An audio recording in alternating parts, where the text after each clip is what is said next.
Hi, welcome to our YouTube channel Fight Shy Info. সাল 1990 তৎকালীন সময়ে বর্তমানের মতো ঘরে ঘরে ইন্টারনেট বা মোবাইল ফোনের ব্যবহার ছিল না। মানুষ তখন সিনেমা থিয়েটারে গিয়ে বা ক্যাসেট ভাড়া নিয়ে দেখত। এরপর আসে সাল 1997। রিড হেস্টিংস নামে একজন ব্যক্তি একটি ভিডিও স্টোর থেকে অ্যাপোলো 13 ক্যাসেট ভাড়া নেয়। পরে ক্যাসেটটি তিনি সময় মতো ফেরত দিতে ব্যর্থ হলে $40 ফি তাকে এক্সট্রা দিতে হয়েছিল। এই ঘটনাটি তাকে খুবই বিব্রত করে।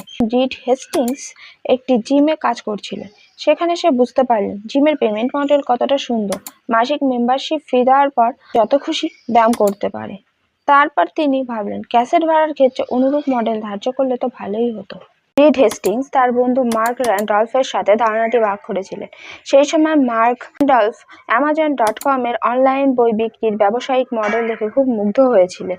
কিন্তু মার্ক র্যান্ডলফের কাছে অনলাইনে কি বিক্রি করতে হবে সে সম্পর্কে কোনো ধারণা ছিল না। তাই তিনি রিড হেস্টিংসের ধারণাটি অনলাইন ডিভিডি ভাড়া দেওয়ার বিষয়ে নিশ্চিত হন।